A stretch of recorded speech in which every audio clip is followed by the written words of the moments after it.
The Adventure of the Retired Colourman. Sherlock Holmes seemed unusually pensive that morning, almost philosophical. His naturally alert temperament would, from time to time, give way to such moods. "Did you see the man?" he asked. "You mean the elderly gentleman who just left?" "Yes, I did. We passed each other at the door. What's your impression of him?" "A pitiful, useless, broken man." "You're right, Watson. Pitiful and useless. But isn't life itself much the same? We gain something, cling to it desperately. And in the end, what remains in our hands? Nothing but a shadow, or worse, misery." "Was he your client?" "I suppose you could call him that. He was referred by Scotland Yard. You know how doctors sometimes send hopeless cases to charlatans? Same idea.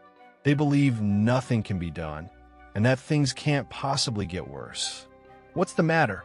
Holmes picked up a stained card from the table. "Josiah Amberley.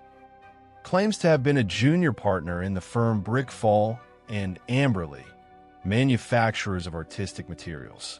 You may have seen the name on paint boxes. After amassing a modest fortune, he retired at 61 and purchased a house in Lewisham. Having spent his life in harsh conditions, he thought he had finally earned some comfort. A man like that ought to be free of future anxieties. One would think so. Holmes glanced at the notes he had scribbled on the envelope. He retired in 1896, Watson. In 1897, he married a woman 20 years his junior, quite beautiful, at least judging by her photograph. He believed he would have a sufficient income, a wife, and plenty of leisure. Yet, as you saw, within 2 years, he was utterly ruined. What happened to him? The old story, Watson. A treacherous friend and an unfaithful wife. Apparently, Amberley's only hobby was chess. In Lewisham, there was a young doctor, Dr. Ray Ernest, who shared this passion and lived nearby. As Ernest visited frequently, a certain familiarity naturally developed between him and Amberley's wife. Amberley may have had a decent character, but physically he was no match for the young doctor. Last week, the woman ran off with him. They vanished without a trace. And to make matters worse, she took with her a document case containing most of the old man's life savings, as if it were her own. Can we find the woman? Can we recover the money? It's a rather ordinary case, but for Josiah Amberley, it's a matter of life and death. What will you do? Actually, I was about to ask you the same. Would you do me a favor? As you know, I'm currently engaged with the 2 Coptic patriarchs case, and matters will come to a head today. I haven't the time to go to Lewisham, but on-site observations could prove invaluable. The old man insisted I go personally, but I explained the situation. He won't object to seeing you in my stead. "No trouble at all," I said. "I doubt I'll uncover anything substantial, but I'll do my best." And so it was that, on a summer afternoon, as I made my way toward Lewisham, I had no idea I was stepping into a case that would dominate all of England's attention within a week. When I returned late that night to Baker Street to deliver my report, Holmes was sunk deep into his chair, calmly smoking his pipe. The smoke curled lazily upward as his eyelids drooped, as though on the verge of sleep. Were it not for the occasional question interrupting my account, I might have thought him asleep. Yet whenever he spoke, those steely gray eyes fixed on me with an intensity that pinned me in place. "Mr. Josiah Amberley's house is called The Haven," I began. "A place that might interest you, Holmes. It's like a fallen aristocrat forced to live among common folk. You know the neighborhood. Rows of identical brick houses and neglected roads. His house stands like an island in the middle of it all, reflecting an older culture and a lost comfort. The clay wall surrounding it is covered in lichen and moss. The wall. Spare me the literary flourishes. Watson." Holmes cut in sharply. "Just say it has a high wall." "Quite right." As I didn't know which house it was, I asked a man smoking on the street. I should mention him, tall, dark, with a large mustache bearing a distinctly military air. When I asked, he nodded but gave me a suspicious look, one that would later return vividly to my mind. Just as I was about to enter the garden gate, Mr. Amberley approached from the opposite direction. Even when I saw him earlier that morning, he struck me as odd, but in the garden, I realized his appearance was even stranger than I'd first thought. "I naturally observed his appearance as well," said Holmes, "but I'd like to hear your impressions." He seemed crushed by sorrow. His back was bent as if under a heavy burden, yet he wasn't as frail as he appeared. His shoulders and chest were massive, but lower down, his body narrowed, and his legs were thin as sticks. His left shoe was warped, while the right was straight. I didn't notice. Of course not. I observed that he has a prosthetic, but never mind, go on. The gray curls beneath his straw hat, and the deep lines etched into his face, along with that persistent expression of anger.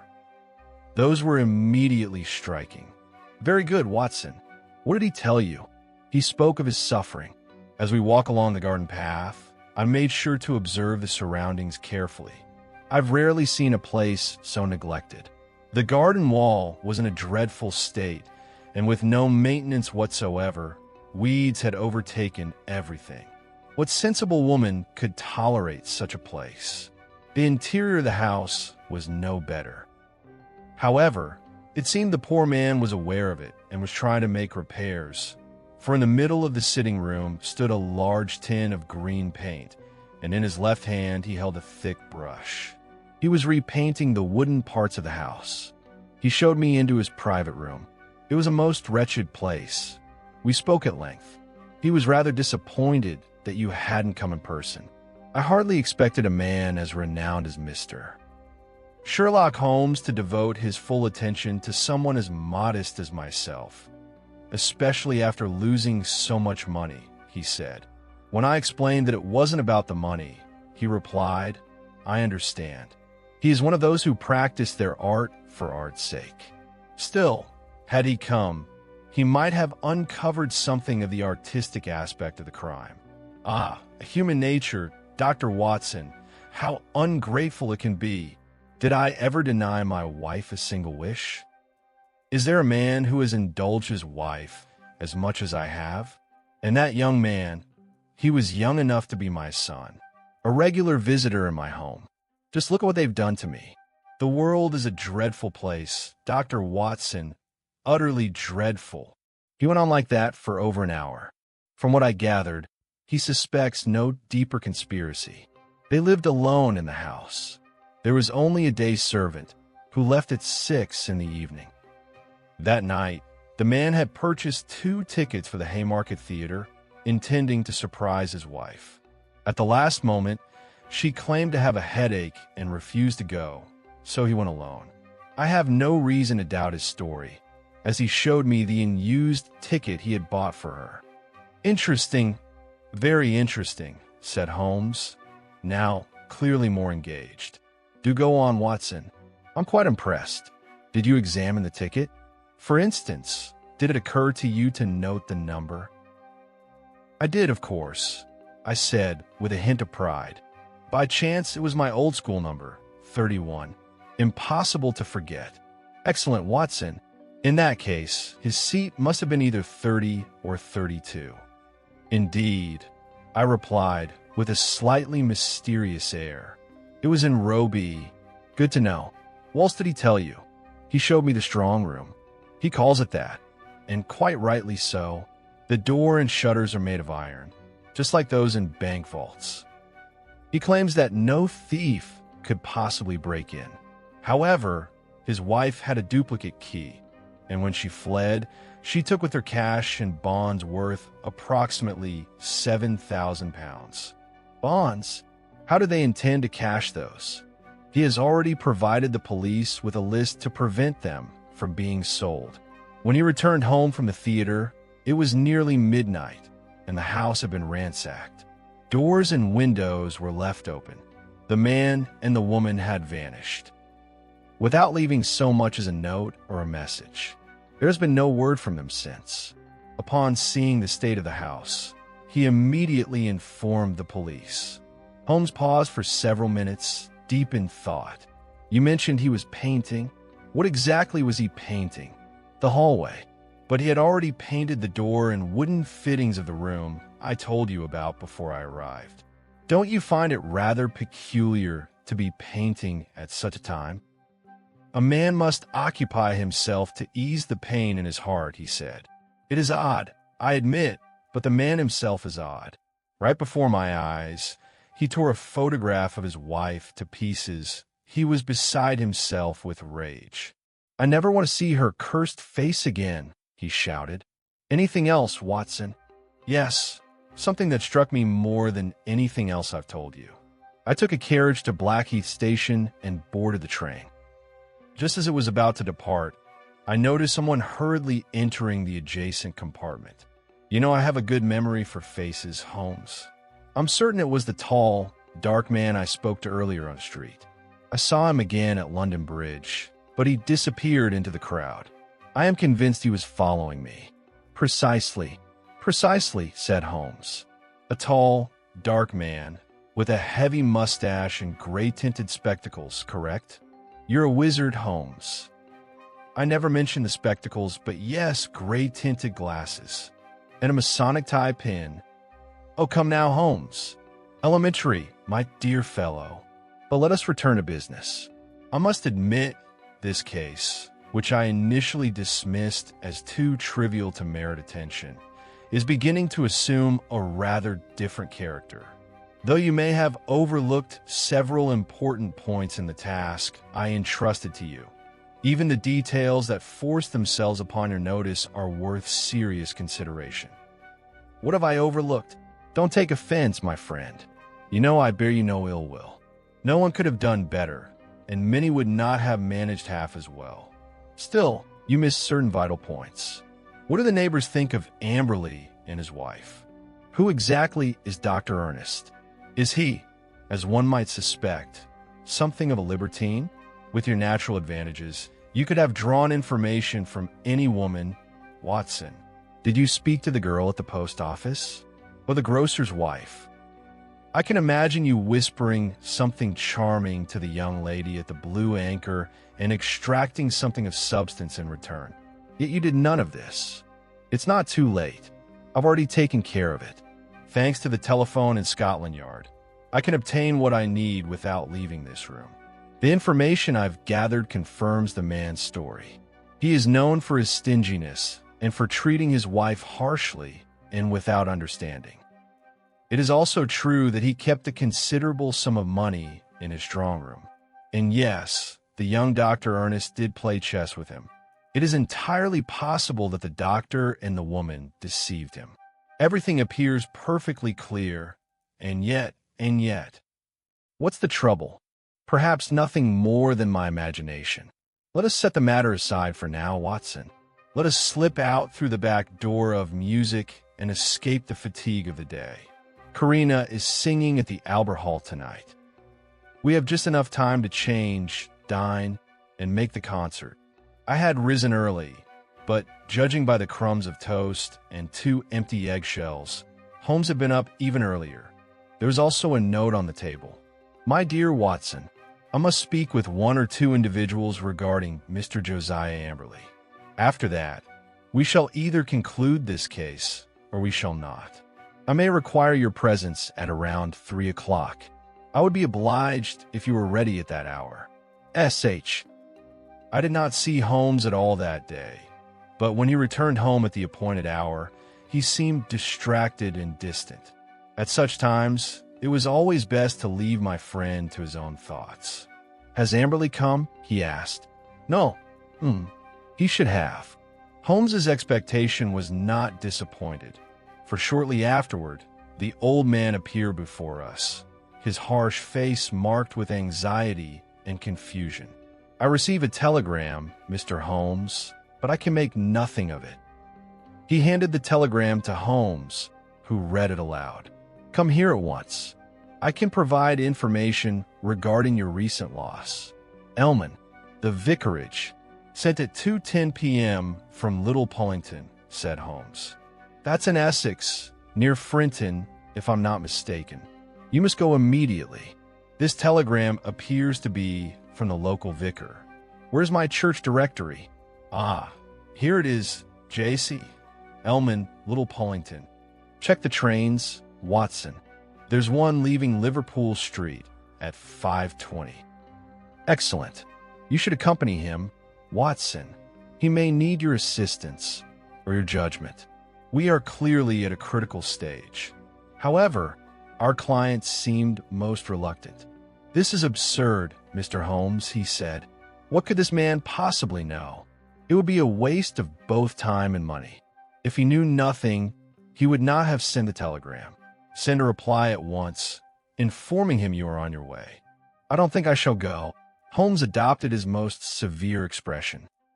Such a course of action would leave a most unfavorable impression, both upon the police and upon myself, Mr. Amberley. If you refuse to follow so obvious a lead, we shall begin to question whether you are truly earnest in this investigation. Amberley visibly flinched at these words. If you put it that way, very well, I shall go, he said. It seems absurd that this clergyman should know anything, but if you insist, Ido, Holmes replied firmly, and so we set off together. Before we left, Holmes drew me aside and spoke in a low voice. It was clear the matter had taken on a grave importance. Whatever you do, make sure the man goes, he said. If he tries to slip away or return, get to the nearest telephone booth at once and leave me a message. He has bolted. I shall make arrangements to receive it wherever I may be. Little Pullington lay on a branch line and was by no means easy to reach. The journey left me with few pleasant memories. For the weather was stifling, the train painfully slow, and my companion, rather than conversing, chose to sit in sullen silence. When he did speak, it was only to remark, with biting sarcasm, how utterly pointless the entire expedition was.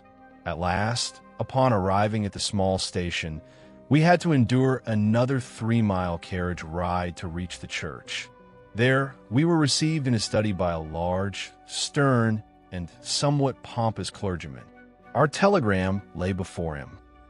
Well, gentlemen, he said, how may I assist you? We came in response to your telegram. I explained. My telegram? I have sent no telegram to anyone.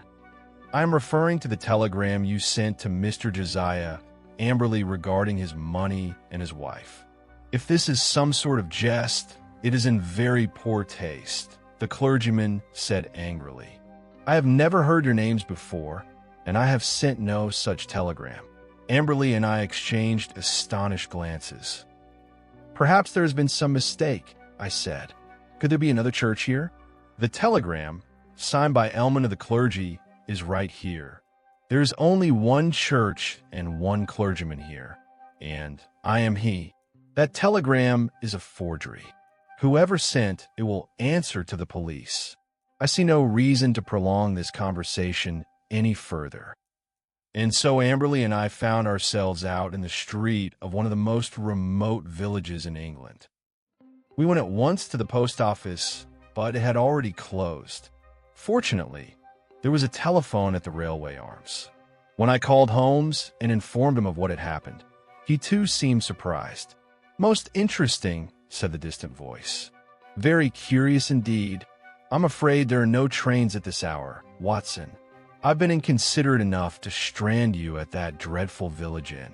Still, you may enjoy some time in the company of Josiah Amberley and nature.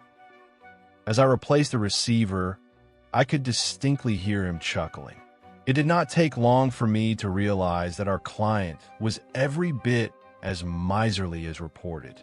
Not only had he complained incessantly about travel expenses beforehand, insisting we travel third class, but now he objected even to the cost of lodging at the inn.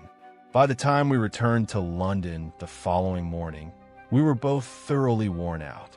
You might do well to stop by Baker Street before returning home, I said. Mr. Holmes may have something to tell you. That went so well the last time, didn't it? he muttered, though he followed me there all the same. Before leaving, I had wired Holmes to inform him of our arrival time. But when we reached Baker Street, it was not Holmes who awaited us, but a message. He wanted us to come to Lewisham. It came as a surprise to us, but an even greater one awaited when we entered the sitting room of our client's house in Lewisham. Holmes was not alone. Seated beside him was a stern, indifferent-looking man. It was the very same tall, dark fellow, with a Masonic tie pin and gray-tinted glasses. "This is my associate, Mr. Barker," said Holmes. "Though we work independently, he has also taken an interest in your case, Mr. Josiah Amberley, and we both wish to ask you the same question." Amberley collapsed into a chair as though his legs had given way. He must have sensed the danger closing in. It was evident in the narrowing of his eyes and the twitching of his face. "What question is that, Mr. Holmes?" "A very simple one. What did you do with the bodies?" The man let out a strangled cry and sprang to his feet. His bony hands clawed at the air. With his mouth wide open, he resembled some grotesque bird of prey. For a brief moment, the real Josiah Amberley revealed himself. It was clear that his soul was as twisted as his body. As he collapsed back into his chair, he raised his hand to his lips as though to stifle a cough. But Holmes moved like a tiger, seizing him by the throat and forcing his face downward. A small white pill dropped from Amberley's mouth. "You won't escape that easily, Mr. Amberley. Everything will proceed according to the proper course." "What's the situation, Barker?" "There's a carriage waiting at the door," said our taciturn companion. "The station is less than 100 yards away. You can stay here, Watson. I'll be back within half an hour." Though the old paint manufacturer was as strong as a lion, he was helpless against two seasoned detectives. His struggles proved futile, and he was bundled off into the carriage. I was left alone in that sinister house. Holmes returned within half an hour, accompanied by a sharp-eyed young inspector. "I've left the formalities to Barker," said Holmes. "You don't know who Barker is. He's my most formidable rival along the Surrey coast." Once you mentioned a tall, dark man, it wasn't difficult for me to complete the picture. "He solved quite a number of cases, haven't you, Inspector?" "He's crossed our path a few times," said the inspector coolly. "I have no doubt his methods differ from mine, as yours do. But sometimes the official forces get results as well. For instance, if you had given that legal caution, 'Anything you say may be used against you,' this scoundrel might never have confessed to the murder." "Perhaps not," said Holmes, "but we would have arrived at the same conclusion nonetheless. Don't imagine that you alone have been working on this case, or that you would not have caught him. But when you employ methods we cannot use and then claim all the credit, it naturally irritates us." "That won't happen, McKinnon," said Holmes calmly. "I assure you, from this point forward I withdraw from the stage. As for Barker, he has done only what I instructed." The inspector seemed reassured. "Thank you, Mr. Holmes. Praise or blame may not concern you. But once the journalists begin asking questions, things become rather different for us." "Quite right. And journalists will certainly ask questions. So it's best to prepare your answers now. For instance, when some sharp and enterprising reporter asks why you suspected the man and how your suspicions were confirmed, what will you say?" The inspector looked momentarily taken aback. "Our suspicions are not yet confirmed, Mr. Holmes. You say the man attempted suicide in the presence of 3 witnesses, thereby indirectly admitting to the murder of his wife and her lover. That's all. Do you have anything else? Has the search warrant been arranged? 3 officers should be here shortly. Then you will soon have definitive proof. The bodies must be somewhere on these premises. Search the cellar and the garden. You won't have to dig far. The house predates modern piping. There must be an old, disused well somewhere. Try your luck there. But how did you know a murder had been committed? And how was it done? Let me first show you how it was done. Then I shall give you the explanation I owe. To you, and more especially to my long-suffering friend. To begin with, you must understand the man's mind. It is a peculiar one, and I suspect that, rather than the gallows, he will be sent to an asylum. His mentality is less that of a modern Englishman than of a medieval Italian. He was such an extreme miser that he drove his wife to desperation, making her easy prey for any man of adventurous temperament. The chess-playing doctor fit that description perfectly. Amberley was a master of chess. That is often a trait of conspiratorial minds. Watson, like all misers, he was intensely jealous, and that jealousy had grown into an obsession. Whether justified or not, he believed a plot was being hatched against him. He resolved to take revenge, and did so with a devilish plan. Come with me. Holmes moved confidently down the corridor as though it were his own house, and stopped before the open door of the strong room. "Ugh, what a dreadful smell of paint!" exclaimed the inspector. "That was our first clue," said Holmes. "You should thank Dr. Watson for his careful observation.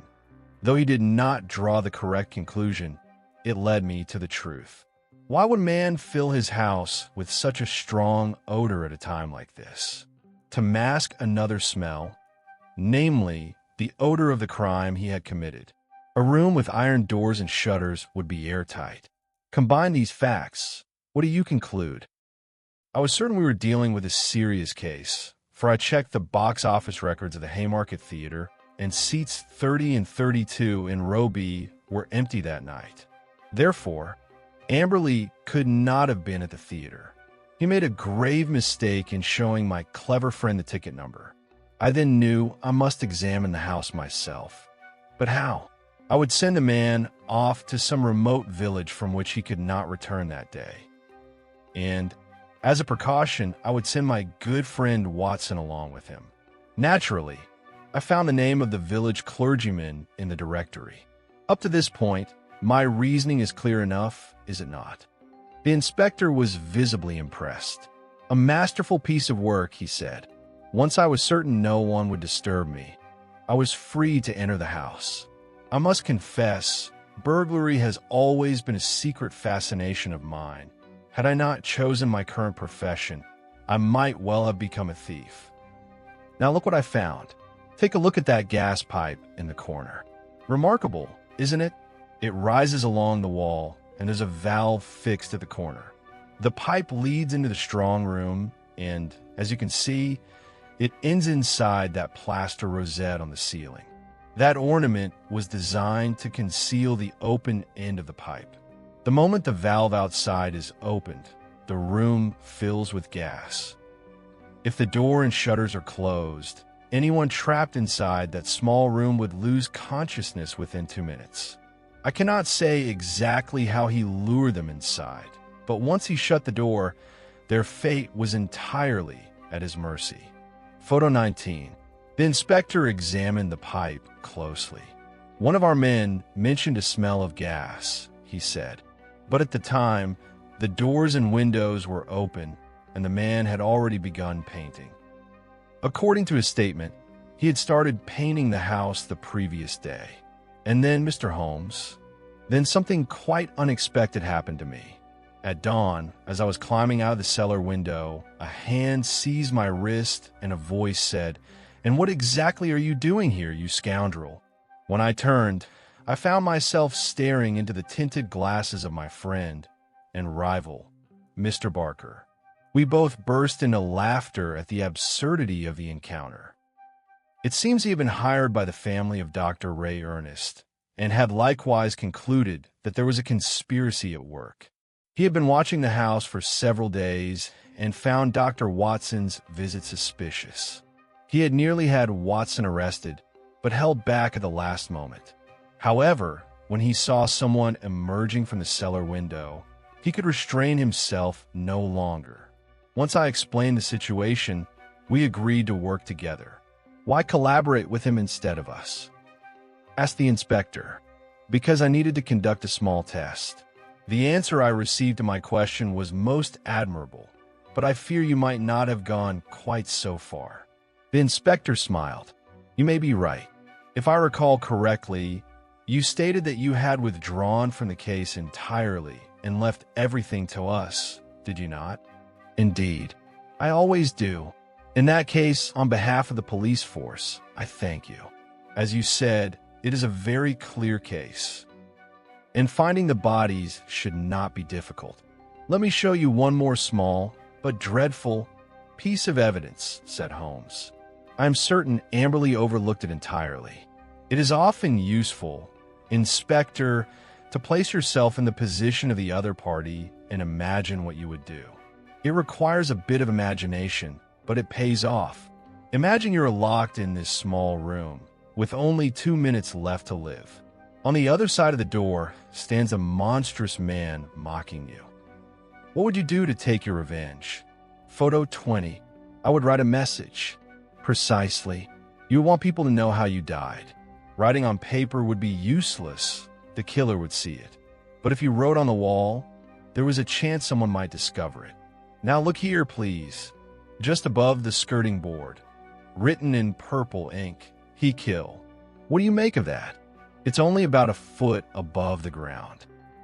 That tells us the poor soul was writing while collapsing, already in the throes of death, and lost consciousness before finishing the sentence. He meant to write, he killed us. That is my conclusion as well. If you find a pen on the body, you may be certain we shall pay particular attention to that. And what of the bonds? It's clear there was no theft. Yet our investigation shows that the bonds he mentioned did indeed belong to him. You may be sure he has hidden them somewhere safe. Once things have quieted down, he would have brought them back into circulation and claimed that the fugitive pair, overcome with remorse, had returned them, or that they had been lost somewhere along the way. It seems you have thought of everything, Mr. Holmes, said the inspector. The man had no choice but to go to the police, but what I cannot understand is why he came to you. Pure vanity, Holmes replied. He believed himself so clever that no one could catch him. If his neighbors grew suspicious, he could say, "Did you not see what I did? Not only did I go to the police, I even consulted Sherlock Holmes." The inspector laughed. "We can overlook your phrase, even Sherlock Holmes. Mr. Holmes, though I must say, I have never seen a case solved with such mastery." 2 days later, Holmes tossed a copy of the North Surrey Observer, a bi-weekly paper, onto my lap. Beneath the bold headline, framed dramatically, "Horror at the Haven," the case was laid out in full for the first time. The section titled "Successful Police Investigation" summarized the matter. Inspector McKinnon, through keen reasoning, deduced that the smell of paint had been used to mask another odor, namely gas, and thus concluded that the strong room had been employed as a death chamber. Acting on this theory, a search of the premises uncovered the bodies of the missing couple in a disused well cleverly concealed beneath a dog kennel. This case stands as a testament to the intelligence and skill of our professional detectives and is destined to take its place in the annals of crime history. "McKinnon is a good man," said Holmes with a tolerant smile. "You may add this case to our archives, Watson. Perhaps one day we shall tell the true story."